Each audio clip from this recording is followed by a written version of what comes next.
Hi, I'm Gabriela Houston. Welcome to my channel where we discuss storytelling in all its forms. It's my belief that storytelling is an intrinsic part of everyone's life as well as an important part of many professions. On the show, I talk to writers, artists, journalists, researchers, and more about how they use storytelling in their jobs and life. Every other week, there's something different, so click like and subscribe for more. It really helps the channel. And today's guest is Teika Marija Smits, a UK-based freelance editor and the author of the speculative short story collection Umbilical, published by NewCon Press, and Waterlore, Black Shuck Books, for which she won the British Fantasy Society's Sidney J. Bounds Award for Best Newcomer. Thank you so much for coming on the show, Teika. Thank you very much for having me, Gabriela. I've really enjoyed listening and watching to your videos so far, and your channel's lovely. Oh, and So, then your comments always make me smile as well. oh, So good. keep them coming. Yes. Um, I wanted to start with just your background because it is really interesting. I mean, you graduated uni with a PhD in chemistry. Yes. So what was the clearly winding path that took you from chemistry research to poetry and fairy tales? So I was a fairly good all-round student when I was younger. So I was pretty good at both sciences and English and the humanities. So I did fairly well at my GCSEs. So when it came to choosing my A levels, I was quite stumped because I enjoyed languages and English and reading books and all that sort of area. But I really love science as well. And so I just didn't know what path to choose. And I spoke to my teachers about it. And in the end, I decided to go down the science path because I always thought I can always read books in my spare time, whereas you can't do chemistry experiments in your spare time. Mm, You simply can't get hold of the equipment or the chemicals and the materials. So I thought getting that teaching of the science and having that experience would probably stand me in good stead of getting a job. I really enjoyed learning the sciences and I mm. love chemistry. I've got a particular interest in chemistry. And so I continued that on through university and then a PhD, and I carried on doing some research after that as well. So yes, I do know my chemistry, but throughout all of that, I kept reading books, which of course is the grounding for a writer. So I kept reading and I very slowly started writing my own things, probably about mid-20s. I started writing a few poems and a bit of prose, inspired by films that I'd watched. And I'd also done a bit of songwriting at university because I was in a band. So writing songs is very similar to writing poems. And I really enjoyed that. So it didn't seem too big a leap to start writing. And obviously, once you write a PhD, which is this big fat tome of really, Yeah. okay, it's fairly dry, but you have done that. And so you know that you can write nonfiction. So I was fairly confident when I started writing in that. I thought, look, I've written a PhD, so I can surely string a sentence together. But of course, actually writing fiction is very, very different from Yeah. writing fiction. I was wondering if like the exhaustion from writing a PhD is why you're leaning towards a short form now. Well, I must admit, I do sometimes still write essays for non-fiction anthologies, and I find them or magazines, and oh, it's so tough. That kind of academic work where you have to research everything. Every sentence you write, you have to qualify that and do some research and make sure you've got a reference for it. I find that hugely taxing, and I'm completely in awe of people who do that kind of writing Mm. because I feel it's really draining and it's really testing on the brain. So in some ways, fiction is a lot easier because it's all in your own head. You are creating your own world. Mm. So it is far easier to to do fiction, Do you really. find like, I mean, when we, because Teika has a short story in the anthology I put together, Whispers in the Earth. And I found like when you were offering your notes and things like that, like you're very precise. And do you think that it comes from like the, a particular discipline of mind that you have to have when studying sciences and when doing experiments? Do you feel like it feeds a little bit in how you approach your editorial work? Yes, I think so. I do think all editors have to be precise. I think they have to be. I always describe myself as the most pedantic editor in the world, and that might not be quite true, but I certainly like to pick up on sentence structure. I want to check things. I want to make sure that the author has got their message across and to double check that they have said what they wanted to say, because I Mm, think the job of an editor is really important, but they have to understand that they're not writing the short story or novel. They are there to help the author get their story across yeah. in the best way possible and to polish it. So they're there to facilitate the author's true, authentic voice coming out. Yeah. So I'm very careful to make sure that my voice doesn't come out in the editing. And sometimes I have worked with people who have wanted to impose their own voice, and that can be tricky. So you have to have a bit of a Mm, diplomatic back and forth. But yeah. I think that what the science does, I think it does put me in that mindset of editing not being such a creative part of the process.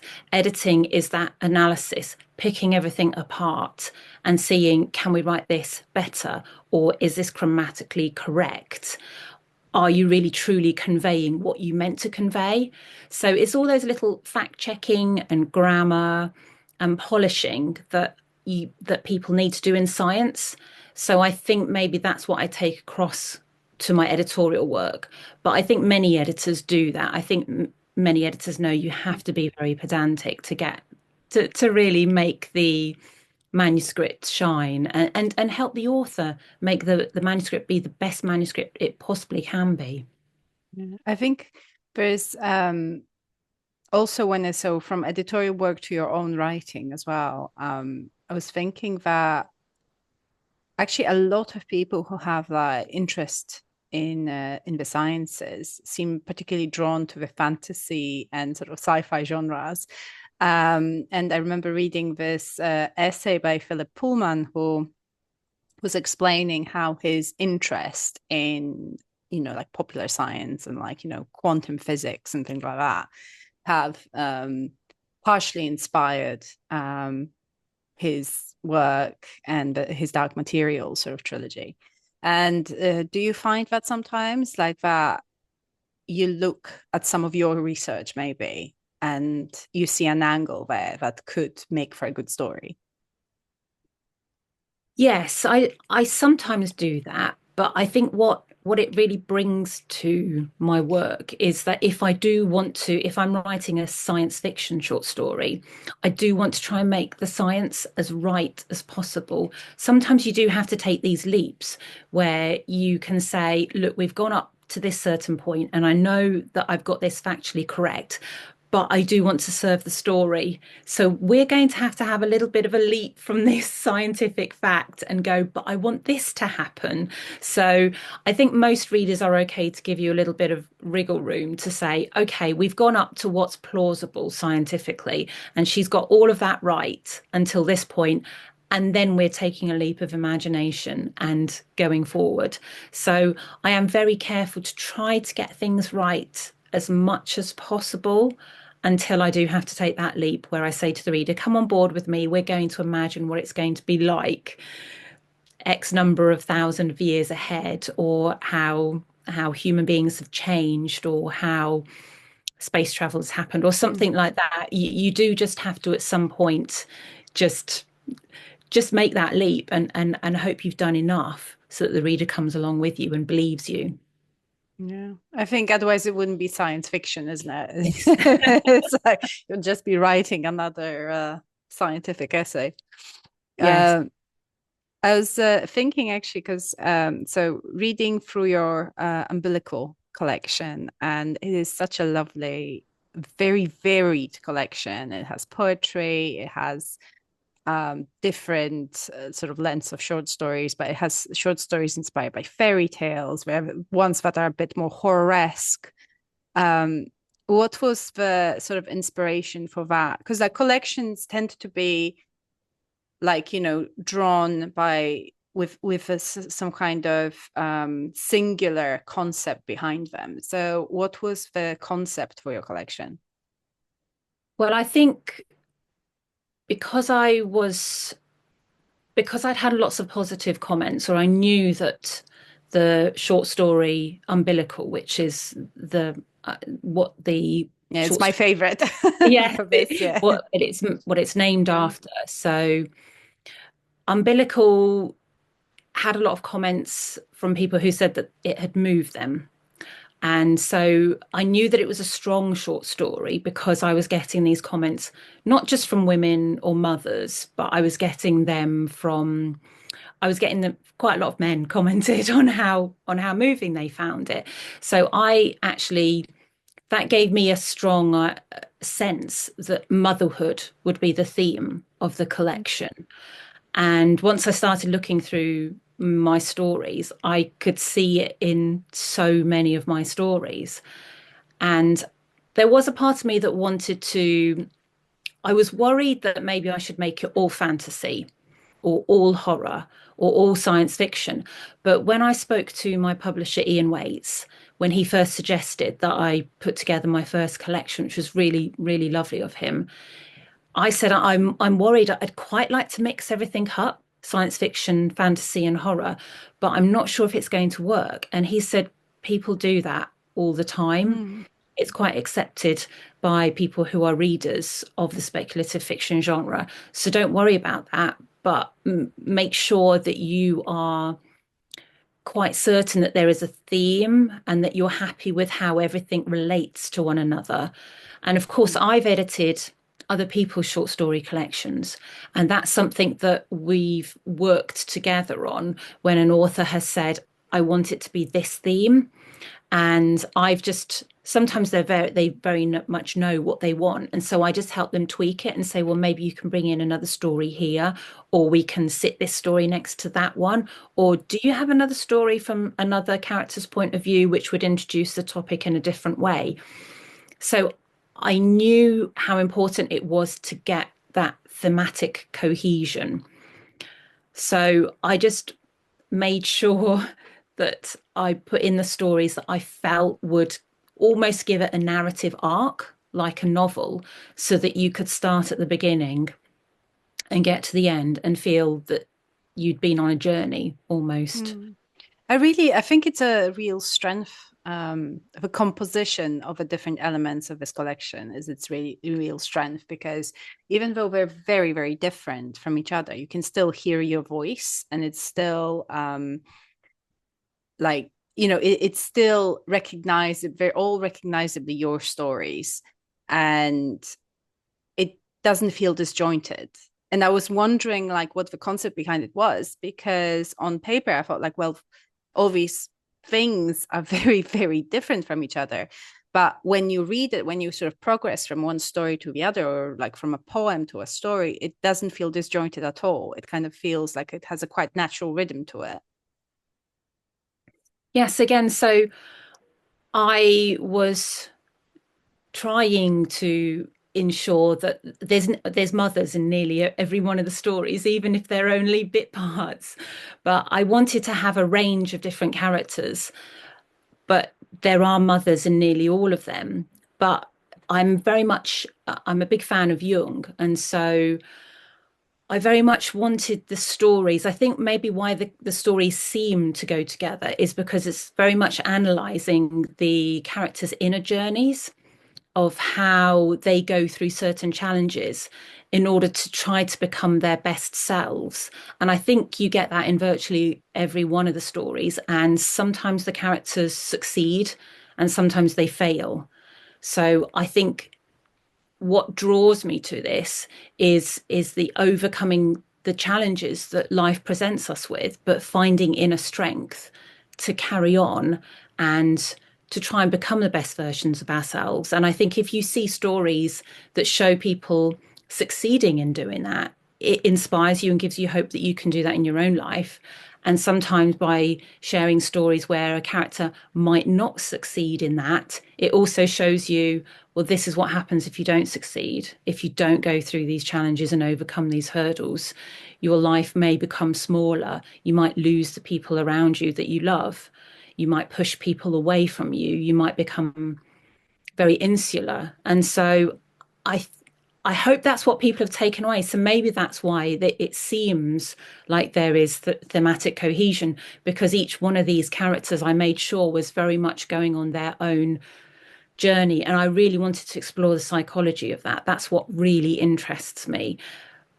And then I can put them in totally different situations and milieus. I can put them on spaceships. I can situate them next to a black hole. I can put them in the local cafe. Yeah, It doesn't matter. It's fun to do that, but we're still seeing what's going on inside them. still people. I was Mm, thinking actually like that theme of kind of growth is one I wanted to ask you about, because specifically when it comes to the story of the Bluebeard that you wrote, because and it's going to have a little spoiler, guys. I'm very, very sorry, people listening, because I can't ask this question without it being a bit of a spoiler. But there is a theme of redemption at the mm, end, which is something like, I mean, I've read like dozens of retellings of a Bluebeard story over the years, like it feels like, but I have never seen the redemption arc introduced. So what sort of propelled you to take this, quite gory story mm. and move it in this direction? Oh, that's really interesting that you pick up on that, because Bluebeard is one of my it's one of my favorite fairy tales. I just find it, I'm absolutely fascinated by it. I've actually written a novel about Bluebeard as well. Oh, okay. Well, But I look forward to reading it. we'll see if it ever comes out. But I'm working on more stuff as well. So I do just there is something very potent about the Bluebeard story, and like you, I've read various versions of it. And I think there was this part of me that, because I am a Christian, I wanted to explore something that we often see in horror short stories. We see serial killers, we see psychopaths, we see evil people doing terrible, terrible things. And what really fascinates me is, can someone who does terrible things, can they say sorry for what they've done and be forgiven? And this is really interesting, because when I wrote that story, my father-in-law, who sadly died last year, you've probably noticed that the collection is actually dedicated to him. He felt very strongly that Bluebeard could not be forgiven, that Bluebeard should not be allowed to have redemption. And we were talking about that at our Mm. dining table with the family, because we always have family together. We always have our dinner together every night. It's really important for us to get together. And we were talking about that. And it really splits, because my daughter, she feels very strongly that everyone should be allowed to have a chance of forgiveness. And yet my father-in-law felt, no, there are certain people who cannot be forgiven. Their deeds are far too evil. And I just thought it's really interesting to explore that, the fact that people felt so strongly, and you can have completely different opinions from people. And I just wanted to sit back and say, well, let's see what would happen if this man suddenly understood everything that he had done, every terrible bit of pain and horror that he'd inflicted on his victims. If he could suddenly feel all of that and completely empathize with them, go through everything that they had to go through, he would understand. And if he had to feel the weight of guilt on him, how would he survive? Would he live? What would he learn? And I just thought that was such an interesting question to explore, because I think it's a very powerful question, and a question that probably people still would argue about right now. And I just thought I would let's explore it and Hmm. let the I've reader decide. I found it very, very interesting. I mean, I'm far more like Old Testament, you could say, on certain things, like, you know, when it comes to like, I don't know, violence against, you know, the innocents, as you would call them, like, you know, children, like women, people who are weaker than you, like actually inflicting violence. I don't see a way into redemption, but I found it very interesting the way you sort of explored it. And it's one of, you know, I remember there was, when I was a kid, there was this very, you know, obscure comic book series where the main hero, it was kind of like a superhero thing, but he had like a magic ring, and that magic ring had the capacity to make anybody feel the full force of what they've done. So you know, he would leave people writhing, like the villains writhing and screaming on the ground, because they felt the pain that they had inflicted. And I remember I read it as a very small kid, probably too young to read it. Frankly, I don't remember. It was very violent, as I remember. I was quite a small kid, and that made like a pretty big impression on me. And I was wondering if we had this technology, because of course the difficulty is, how do you quantify, you know, people feeling sorry? You know, like at what point does it amount to actual redemption? And if we had like the technology to sort of superimpose the pain caused onto the brain of a perpetrator, and we could see the effect it had, but then surely we would be, it would somehow make us perpetrators as well. Like that's very, I think it's a very sort of complex issue.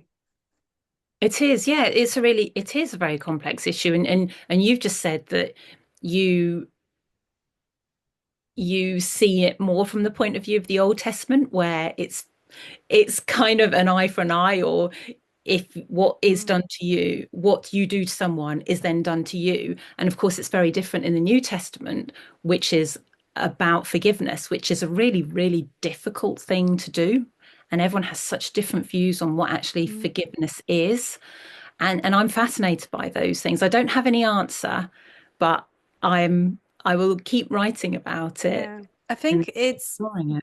the concept of redemption in storytelling. It's so powerful because we all want to be forgiven. Like we're all, throughout our lives, we're all going to do completely assholish things. Like it's just inevitable. Like, you know, we will all have days that we wish we could undo. Like, you know, when we snapped at people for no reason, or Yeah. just said something a bit mean that we didn't mean, or but I think it's just difficult because obviously in stories it's never the small things that the majority of us can't forgive ourselves for. It's usually the, you know, the villain who actually commits atrocities. And like with Bluebeard as well, like you've leaned into the sort of psychological um body horror sort of elements. I felt like in his relishing of causing pain, like, you know, he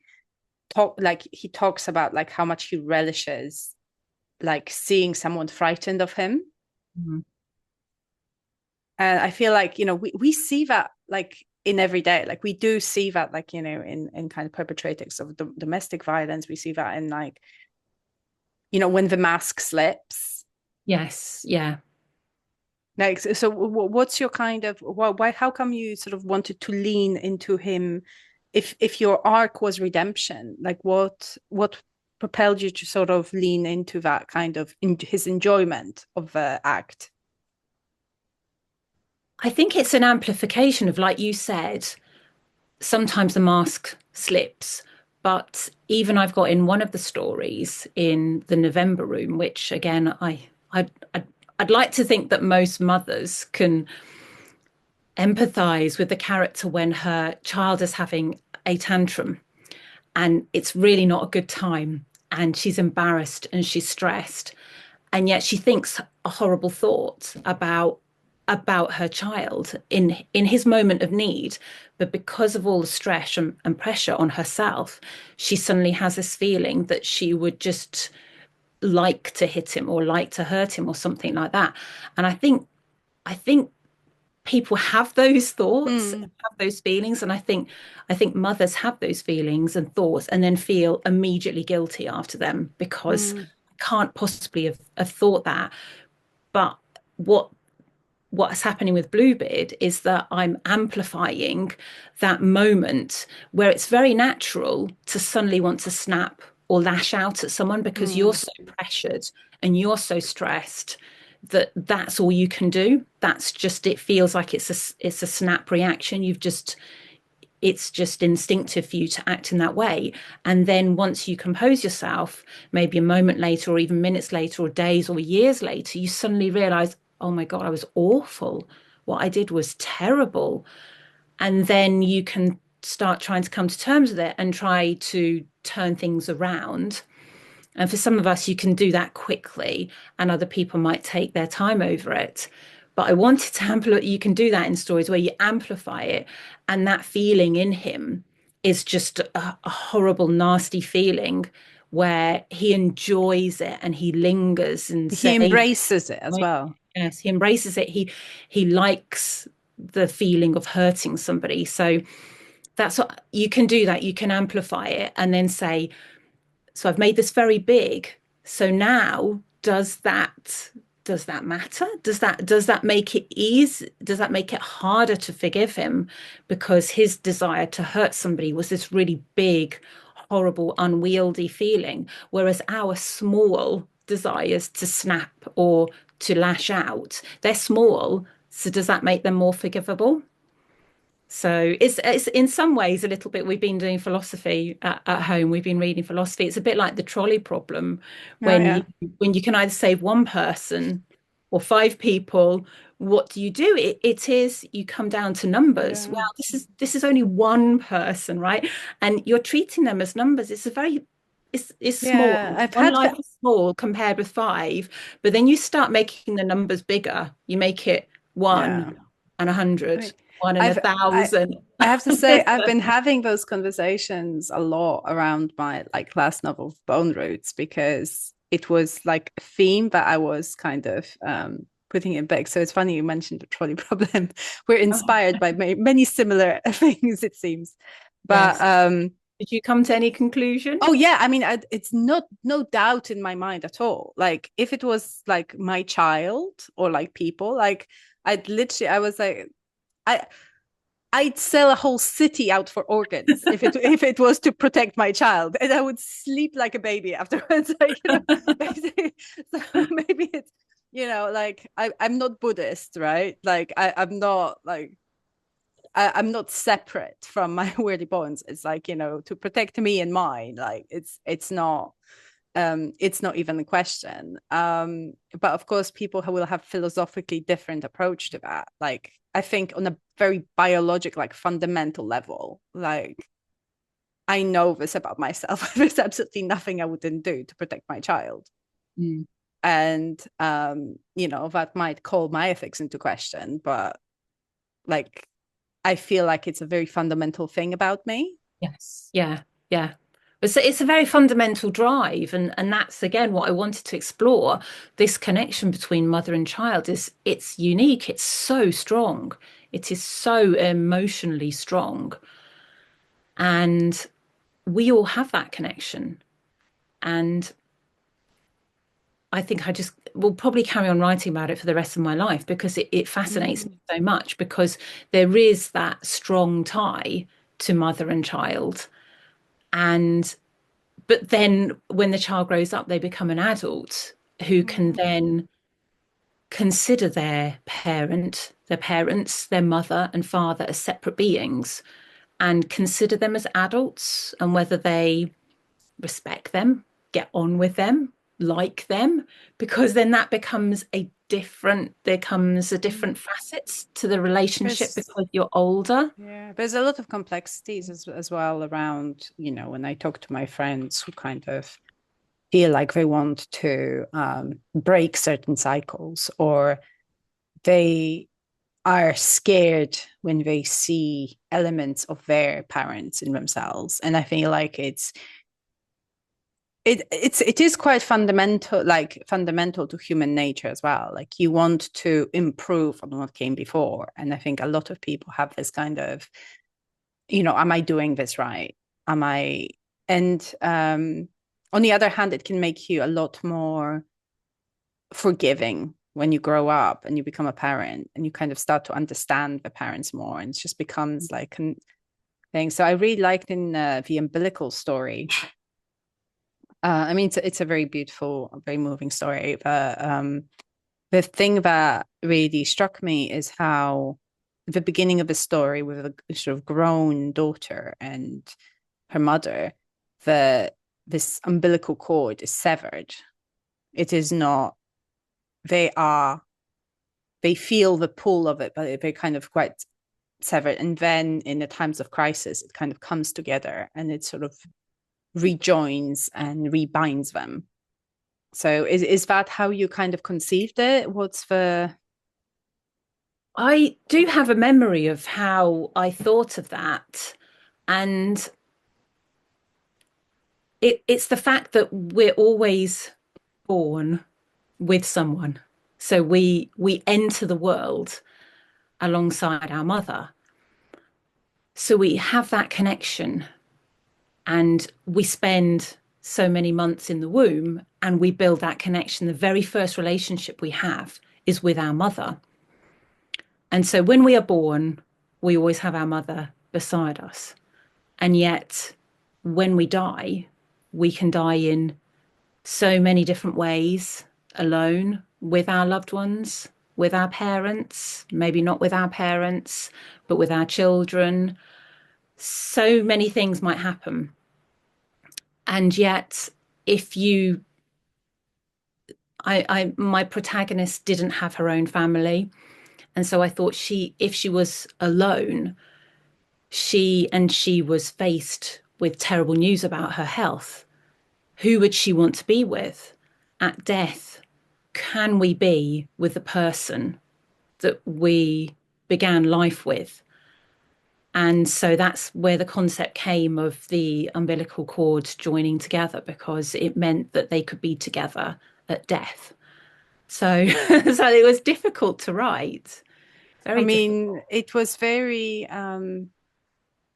moving, but it also like just it was quite hard to read in some ways. It's like, you do lean into kind of body horror elements in different stories. There is definitely the psychological pull of the gruesome of the I think of it as a bit irreparable harm, because I think we can all enjoy movies that have quite a bit of violence in it, but the thing that we all shrink from is the like irreparable harm, I think.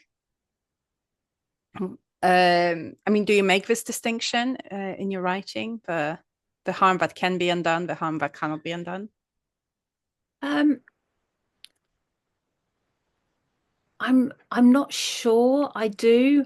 And I think so many people, it is very difficult to say that all people find this scary or all people find this Mm. scary, because some people do really find body horror scary, but some people really, really enjoy it. But when it comes to the what can be repaired and what can't, I don't know. Again, it's that question about redemption. It's can we find healing and can we find forgiveness for things that are seem so terrible?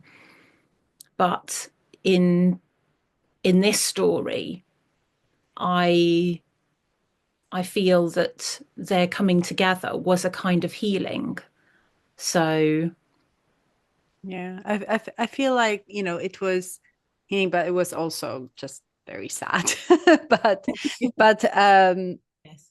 like going back to kind of fragility and like irreparable harm though as a concept, I was thinking so a little while back I interviewed this disability activist and the author of the anti-ableist manifesto, Tiffany Yu, and she was talking about how to reframe disability in people's minds, um, because a lot of people have this sort of psychological fear of our body kind of failing in an irreparable way and becoming disabled. And I like she was talking about reframing it in terms of thinking of sort of, well, able-bodied people as pre-disabled. Like she says, like fundamentally, if we live long enough, like we are all pre-disabled, like we're all going to be disabled, and it's just something like that, as like death, that we have to accept and reframe in this sort of storytelling element. And I was thinking about that when I was reading your umbilical story, that even though like what you describe is like the worst, I feel like objectively the worst thing that can happen to a person, losing a child, it feels quite calm at the end. It feels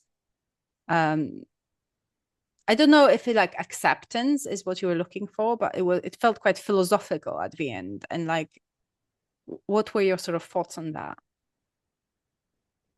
Yes, well, it is one of those things where death is a part of life. And so I keep coming back to writing about it because it's something that we all experience and we all will one day experience it for ourselves. And yet it's not something you can come back and say, hey guys, it was like this. This is exactly what it's like. So, well, maybe not yet. Maybe one day we'll find out exactly. So it's something that I think, well, I think about, not that I'm saying that I think about it every day, but obviously death is a part of life. And so it's something that I think about. And I think it does go hand in hand with birth.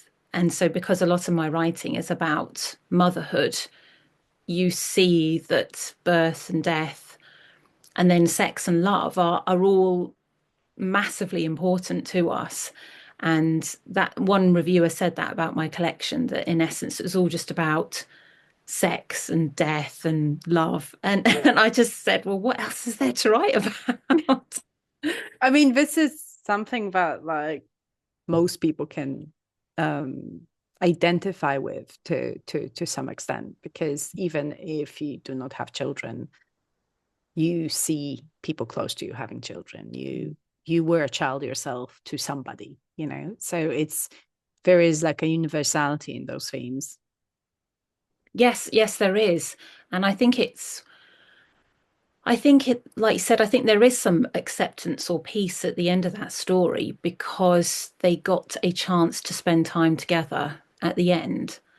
And I just wanted to have them to spend that time together. And obviously that in some ways is based on my real life experiences of people suffering with terminal illnesses, but getting to spend time with their loved ones towards the end and every moment being precious. And so they had this chance to be together, even though it took something very weird to happen to bring them together, but it did. And so they could gain some healing from that towards the end. So, yes, of course, it's incredibly sad, but I like to always try and take something of hope or positivity or something that we can learn from, and just that little sense of, like I said, acceptance and and love in the acceptance as well. Yes, I mean it's really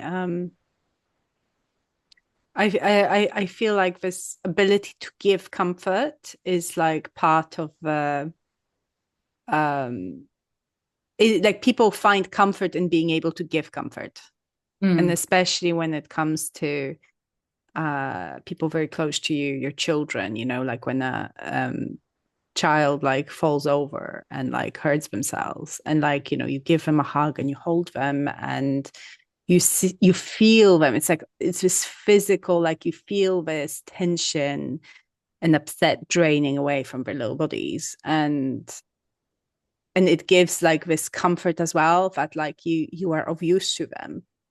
Yes, yeah, and that's hugely powerful.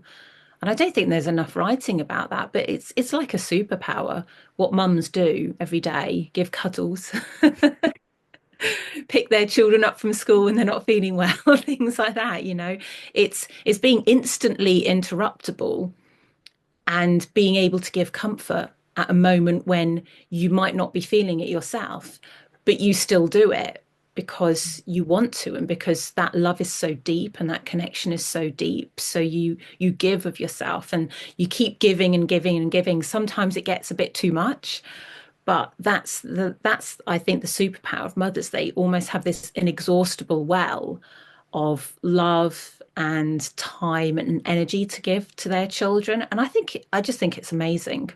And that's why I want to keep writing about it. I And mean, that's like, in ideal world, I feel like every child should be able to experience that, like that kind of unconditional love and comfort. And I wish I wish for all children to be able to experience that. But I feel like it's powerful. It's in terms of storytelling, it's powerful storytelling because we all crave it. Like whether or not we have experienced it ourselves from our parents, like it is a feeling that we all crave.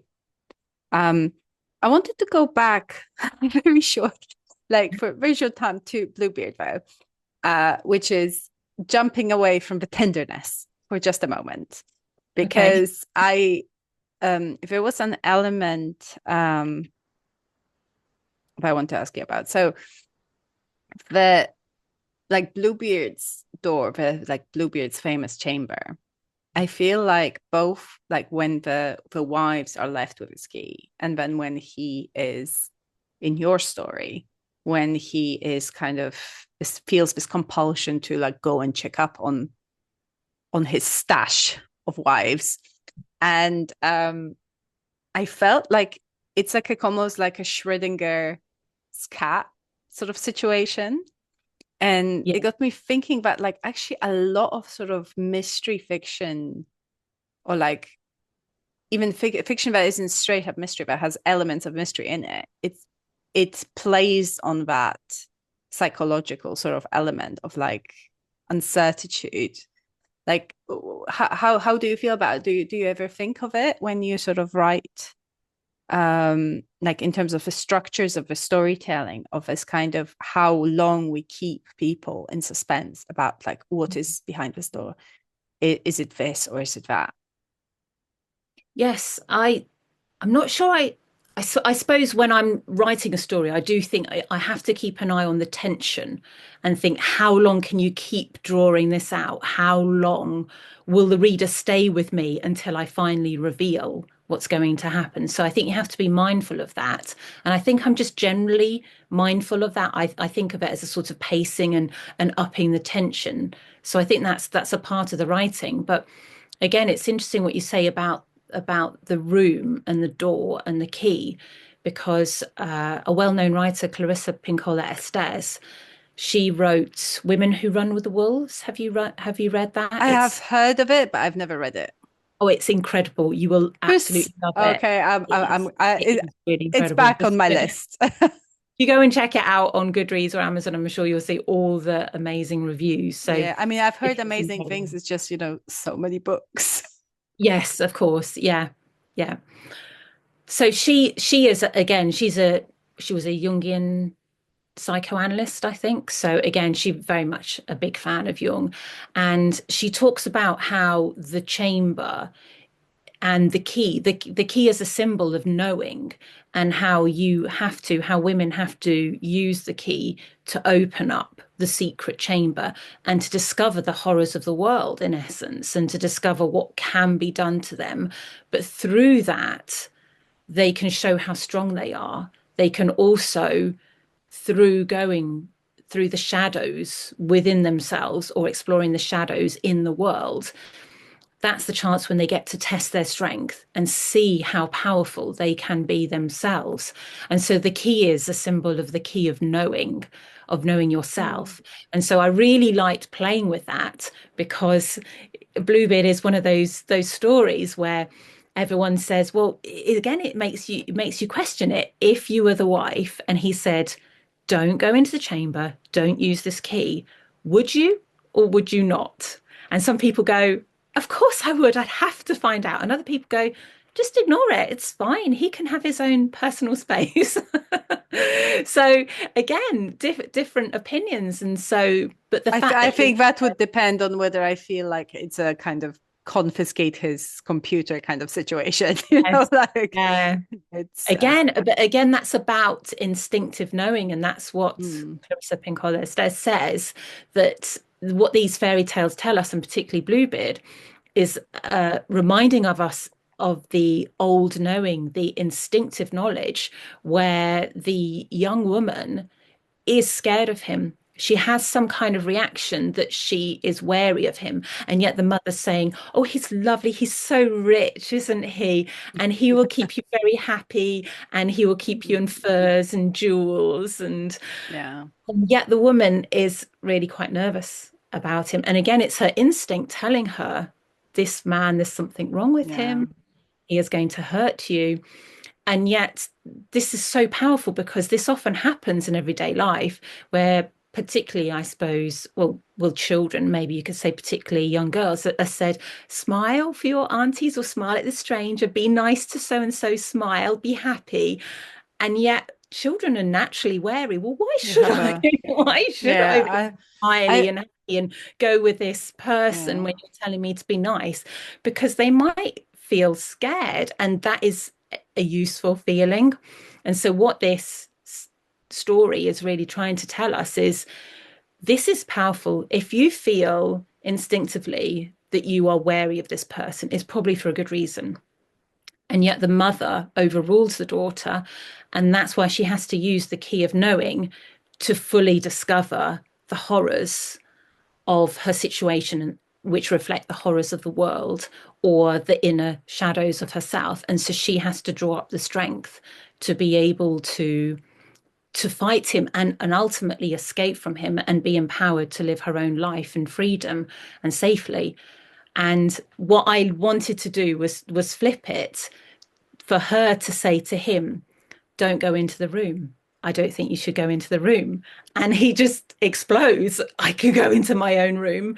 How dare you tell me what to do? And I just enjoyed flipping that so much. It's And except what he yeah, was discovering is like more about he was discovering more about himself and he was discovering the reality of what it was that he had done, isn't it, rather than someone else committing some kind of atrocity.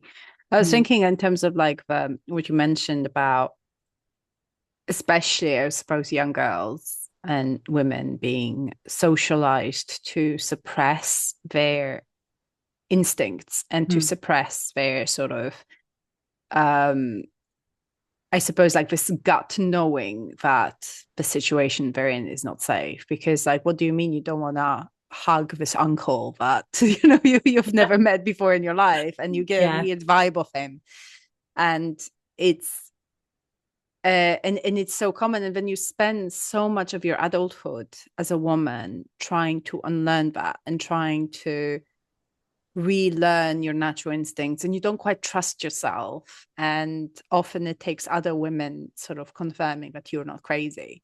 yes, yes, yeah. And I think that's true again of the mothering instincts, where I think probably virtually all mothers have had situations where they've been worried about their child, worried about situation, or worried for their child. And everybody say, other people are saying, it's fine, just let them do that, they will be fine. And yet there's this instinct that says, no, I'm not comfortable with this situation. Mm. And motherhood for me anyway, it helped me to really listen into that voice and say, well, hang on, no, I'm really not comfortable with what this Yeah. situation is. I feel that there's something, my child's going to be unhappy in this situation, or unsafe or unhappy. And it actually, like you said, the urge to protect them kind of came out and made me find my voice to say, no, I'm really not comfortable with this, and stand up for what I felt was the right thing to do. And I think alongside that, it it made me be more wary, like I said, of instincts that before I might have suppressed about certain situations and thought, I'm not comfortable in this situation. But actually, now I'm more mature, I can see that I was right to be wary in that situation, and I'm now going forward, I can be more wary in those situations. Mm. So I feel like it's very crucial to sort of women's experience and mother's experience, what you're saying. And I feel like there's a big difference between generations as well, because it was a lot more common and it was a lot more accepted and expected, I think, of women to um, be less protective of their kids. When, mothers in the 80s and the 90s, they were kind of, it wasn't that they weren't being protected, but they were so socialized, I feel, to just go along with what was normal with society, like just sending your kid for a sleepover to a family that you barely know, perfectly normal, right? Like, it was and I end up having these conversations with kind of older generation women in my family, where they're sometimes quite surprised that there's a sort of very strong stance that I take in, like, no, I'm not letting my kid out of my sight. I'm not going to let them go and visit a neighbor that I've never met in my life to like spend an evening there. Like, what? That doesn't feel right to me, to do that. But it does take a lot of unlearning. So I feel like it's yeah, a very interesting subject to kind of explore in Bluebeard yeah. um, But like you context. Yeah. said, you said those words, that doesn't feel right to me. So that was you expressing what is this deep instinct to that this is an unsafe situation. So Mm. it's wonderful that we can listen to that. And if we can just listen to that and then express it and be strong enough to say that and do something about it, I think that can be very empowering. Mm. And I feel like also exploring the way that other women can support each other Mm. in this search for for knowledge, in this opening of Bluebeard's chamber. Um, I was wondering when you were talking about this analysis of Bluebeard's chamber and sort of searching for knowledge, I was thinking of a kind of parallel between certain social media right now. So for all the horrors of TikTok and all the disinformation and all the absolutely like for the bizarre nature of this extremely short format that just like, turns brain into mush after a while. I've noticed that there is definitely a trend of women sharing information with other women like that about this law in this country will affect you in the following ways. So this is how you kind of can react to it. So you're not left being passive, like you're not left being a passenger in your own life, in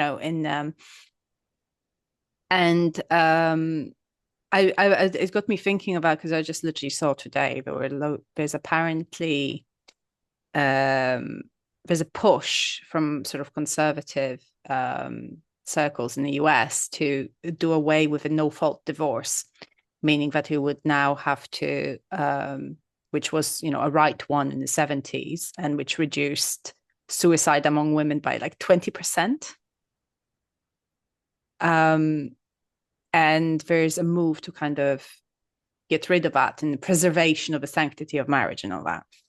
And it will just make it so much harder for women to escape unsafe situations. Um, and there's a lot of women talking about it now in this kind of, please consider these steps to protect yourself, to sort of, look out for each other. And I was wondering about like how in the Bluebeard's chamber, in a way, when the newest wife sort of opens the door in the original story, and the bodies of the past wives serve as this warning that like your feelings were absolutely valid. You feeling unsafe was grounded in reality. Yeah. Oh, well, yeah, definitely. And I'm a big fan of women supporting other women, I got a lot of support from breastfeeding charities. I actually went on to become a breastfeeding counsellor myself. So I met with a lot of mothers with their babies, and it's such an empowering experience. And it's also a humbling experience because you're there listening and hopefully helping other mothers who are going through really challenging times. I mean, we all remember how hard it can be in those, how intense the early days and weeks are when you're hardly sleeping and you're feeding all the time and changing nappies. It's so intense. It's such a kind of rite of passage almost to Mm. sort of, you almost feel Or burned yeah, by or it. struggle, like I've seen with, among friends like who were not able to breastfeed for whatever reason, and just the absolute like horror for them of like having to give up on this idea that they had. It's like, and it's sometimes exacerbated by society or even well-meaning, family members or medical professionals who are like, oh no, but this is so natural. No, no, no. It's just you have to try harder. You have you tried this and that, like suggesting things they've tried before. And those women are just left with such a profound feeling of inadequacy. Mm. And it is so like just emotionally, mentally draining. And I feel like sometimes all it takes is just for one person to sit next to them and be like, you know what? Like you're doing just fine. Like you're not failing as a woman, as a mother, because you have found yourself unable to do this one thing. Yeah, But it's support from other mothers is crucial. It's a really emotionally complex and physiologically complex situation, but there is support out there. There's really good mm, information and support. So if you're lucky enough to find it and be able to access it, it can be wonderful. And that's what I was lucky enough to find that, and being amongst other women supporting me and listening to me without judgment. I think that's the most powerful thing, again, that people can do for one another. And it really helped me in situations. And I think that's whatever the platform is, whether it's a group of women sitting in a lounge with their babies, breastfeeding them, and supporting one another, whether it is a group of mums at a cafe, whether it's women on TikTok or whatever social media platform, when they come together and share stories and listen to one another without judgment, that is incredibly empowering. And it can really make the difference between, absolutely. like I said, those challenging times where you want to do something and you feel you're not able to. But the point is that you get to the solution that you want. You get to the point where you want to be, and having somebody cheerlead you and just encourage you and support you in your choices is incredible.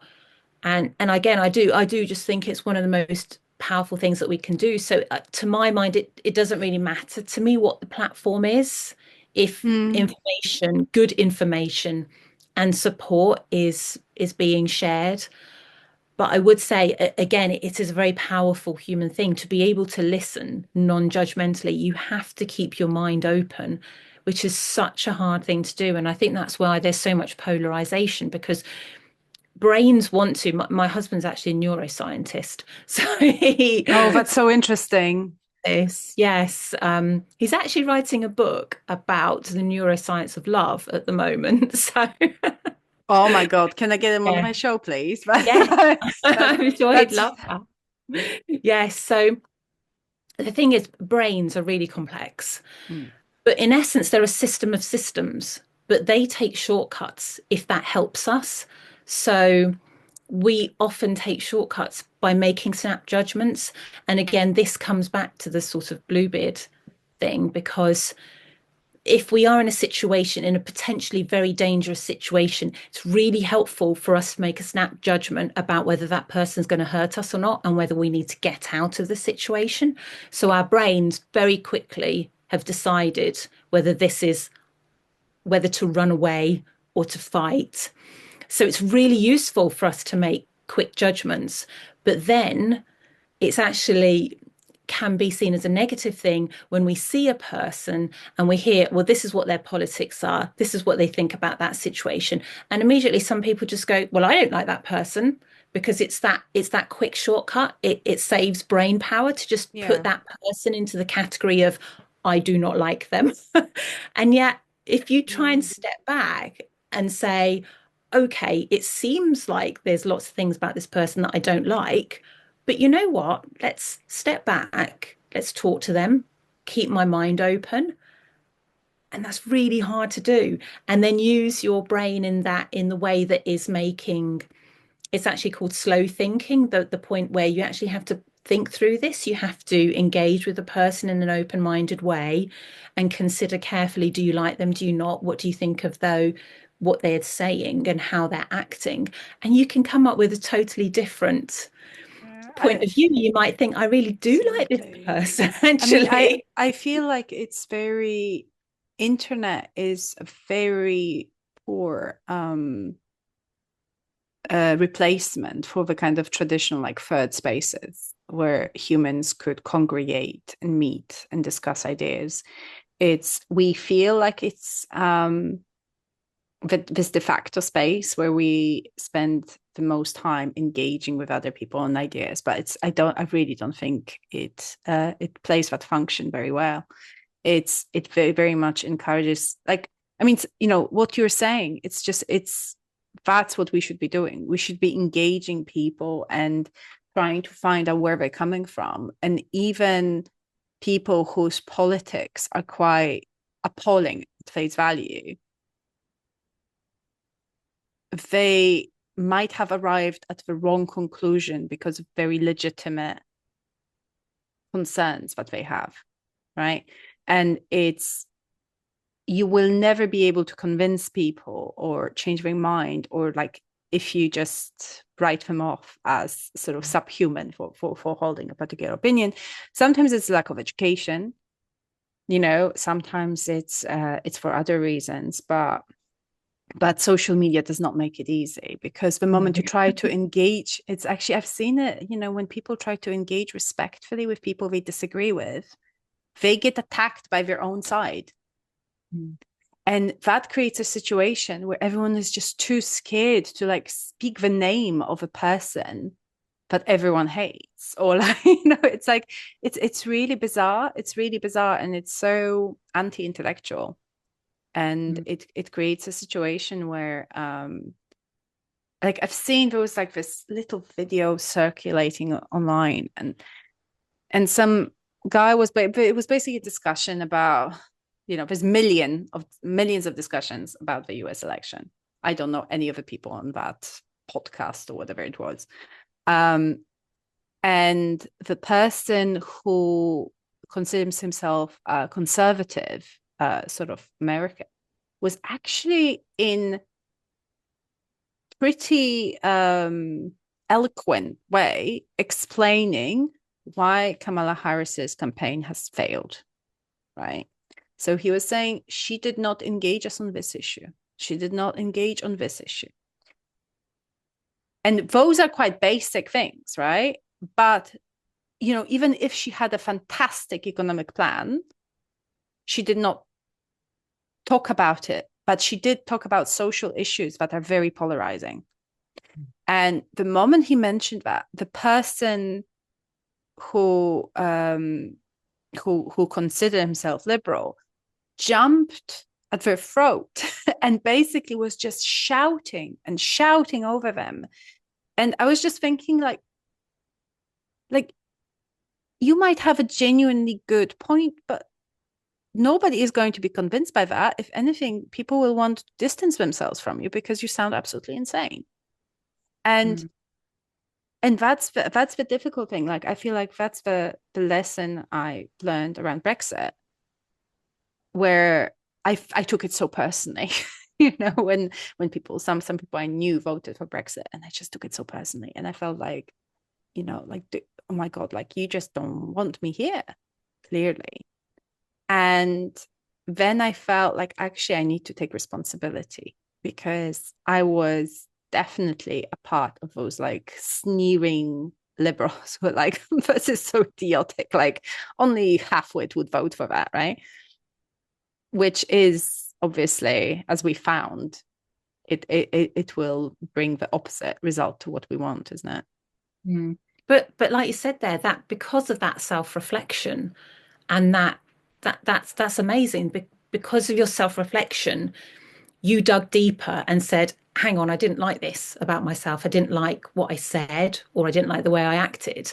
And that pushed you to become a better person by saying, well, actually, okay, I'm going to listen.